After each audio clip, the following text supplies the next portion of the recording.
A Nora é do Job e hoje nós vamos falar do filme que ganhou a Palma de Ouro em Cannes, um dos maiores prêmios possíveis do cinema, que é A Nora do Sean Baker.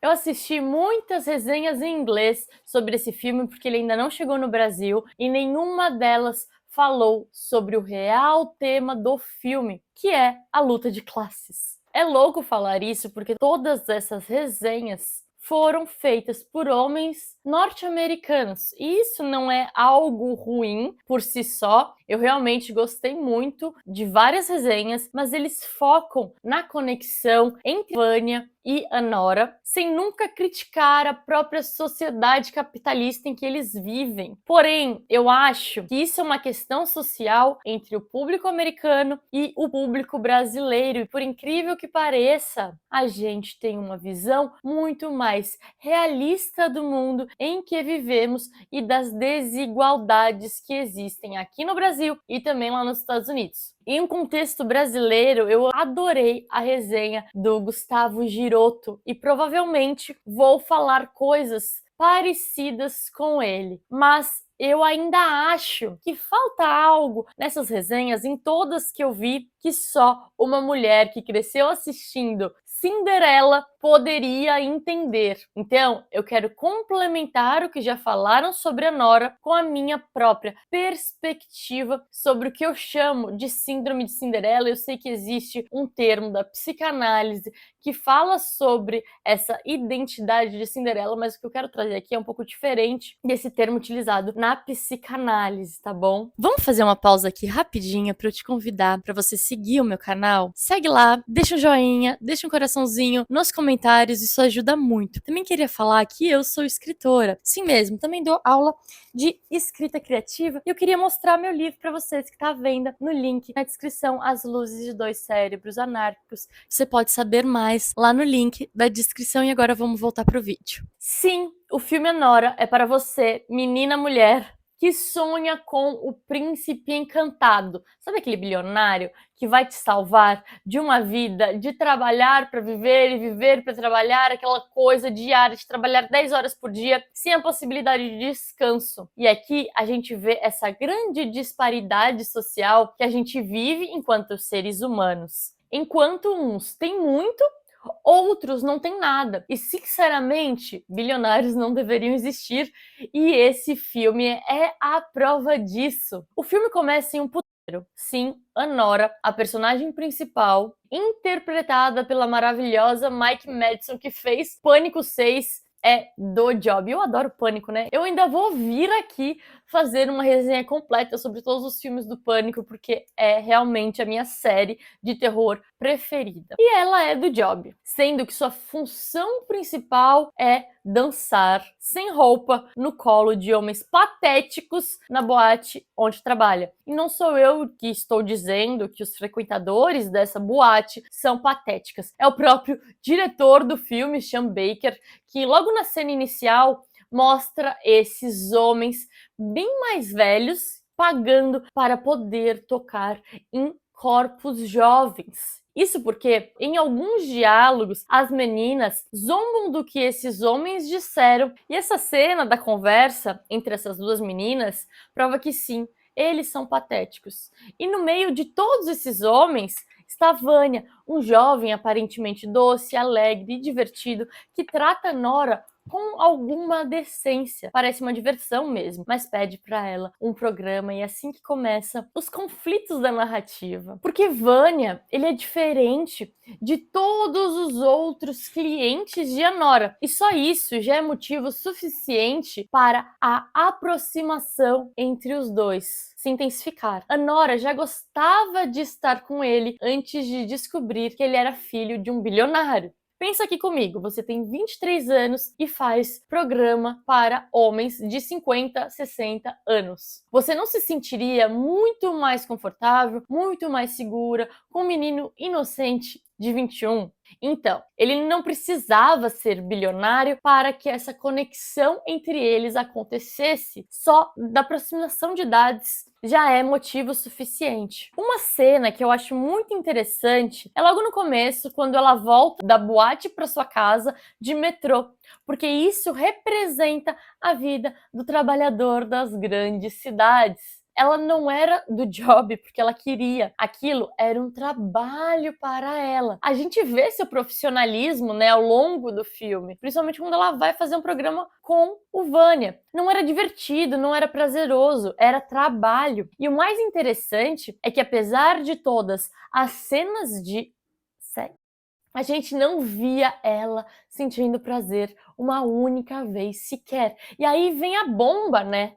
Ela vai fazer programa e descobre que Vânia tem dinheiro suficiente para acabar com a fome do mundo. E não só isso, ele proporciona experiências que até então ela não experimentava. Ele chamou ela para ir numa festa de fim de ano lá na mansão dele. Depois pagou para que ela fosse sua namorada por uma semana, até que eles foram para Vegas. E na loucura, eles se casaram.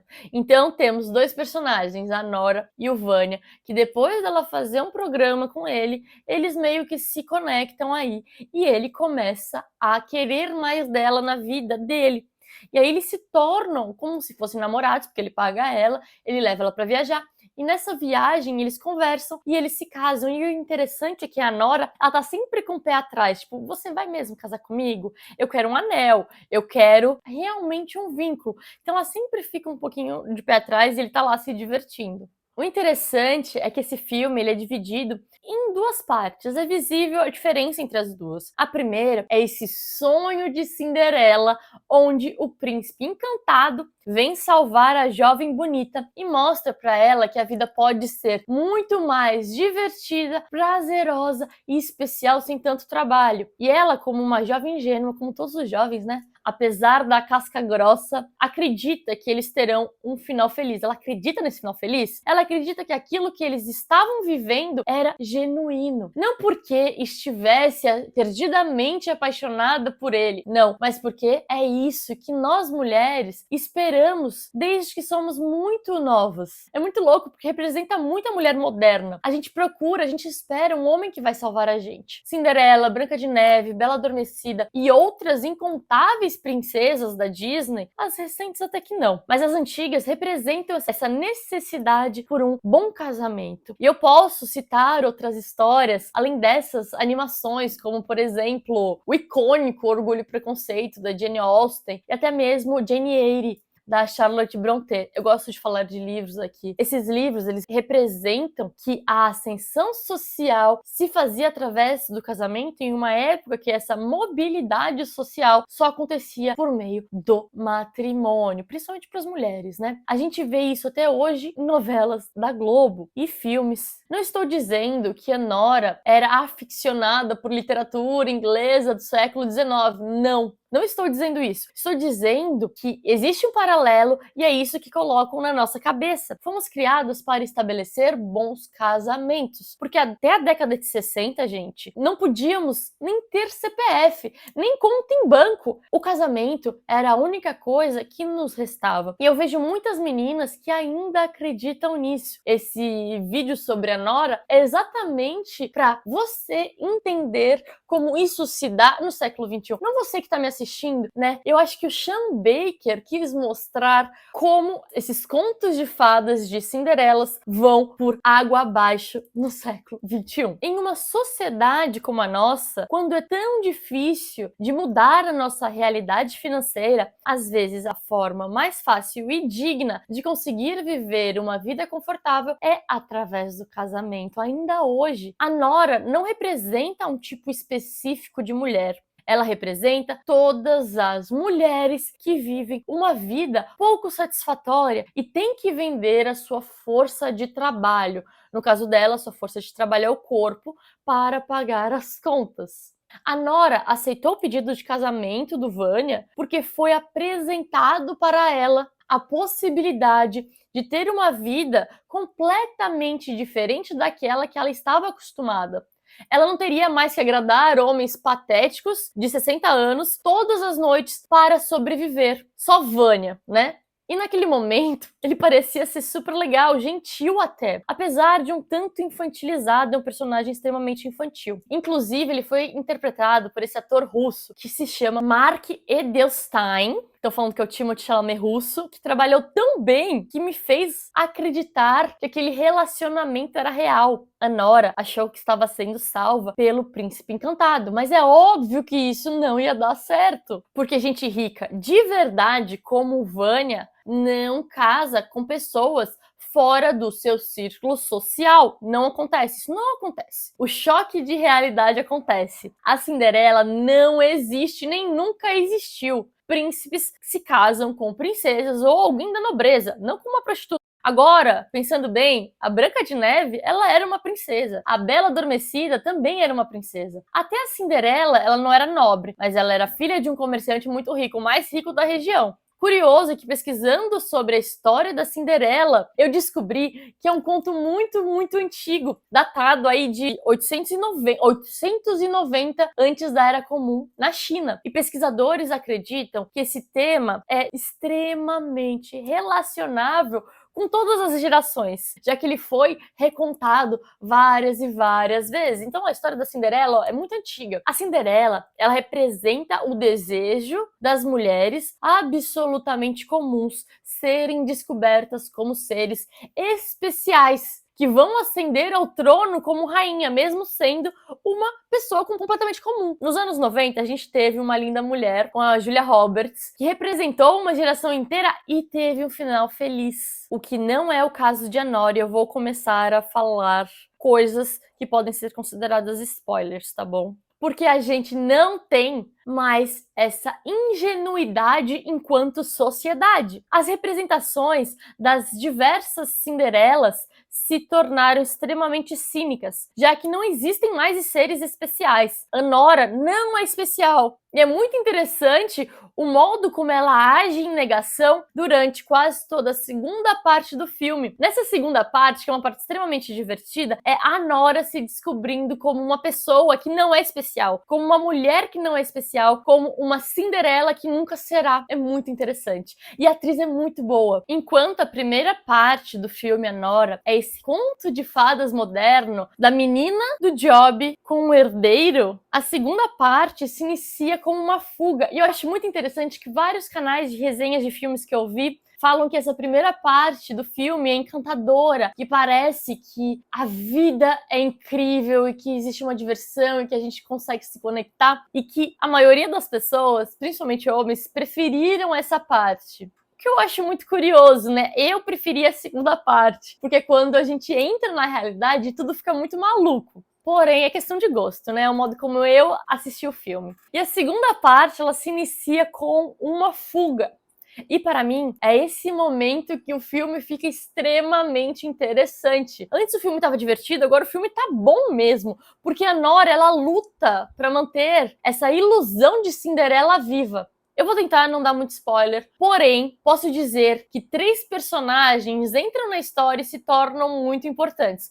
Primeiro, o padre ortodoxo, que serve de babá para Vânia, e os 2 guarda-costas, que estão cansados de ter que cuidar do herdeiro mimado, do menino mimado. Esses 3 novos personagens, eles estão intimamente ligados ao capital, ao dinheiro da família de Vânia. E claro, eles querem resolver a situação do casamento entre a menina do Job e o herdeiro. O mais legal é ver como eles se conectam com a Nora, principalmente um deles, de uma maneira que Vânia nunca poderia se conectar. Eles estão desesperados para não perderem seus empregos, mas ao mesmo tempo, a interação entre esses 4 personagens é extremamente fluida, em uma espécie de luta entre nós, os empregados, contra os patrões. Anora também é um filme extremamente engraçado. Essa segunda parte é um completo caos de gente gritando, um brigando com o outro, muita raiva acumulada, mas ao mesmo tempo é leve, é divertido. As piadas são muito certeiras e aliviam o clima pesado que se formou. Todos ali, eles estão morrendo de medo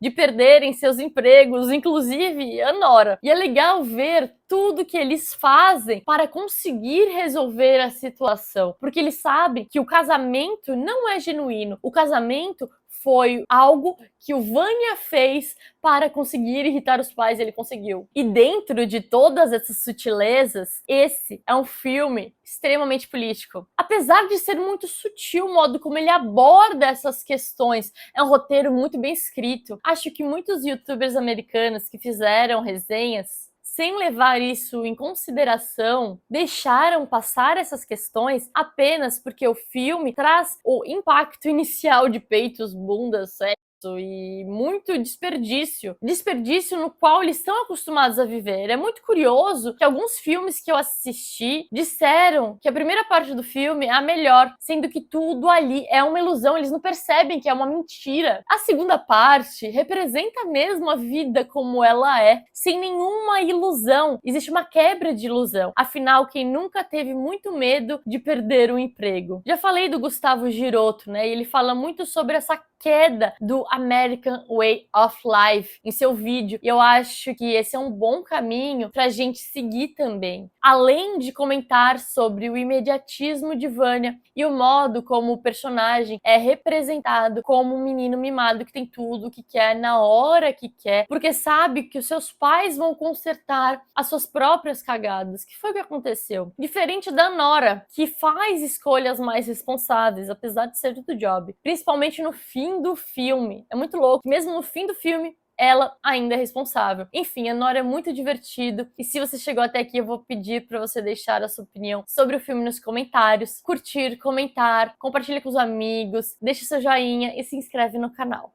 Beijos!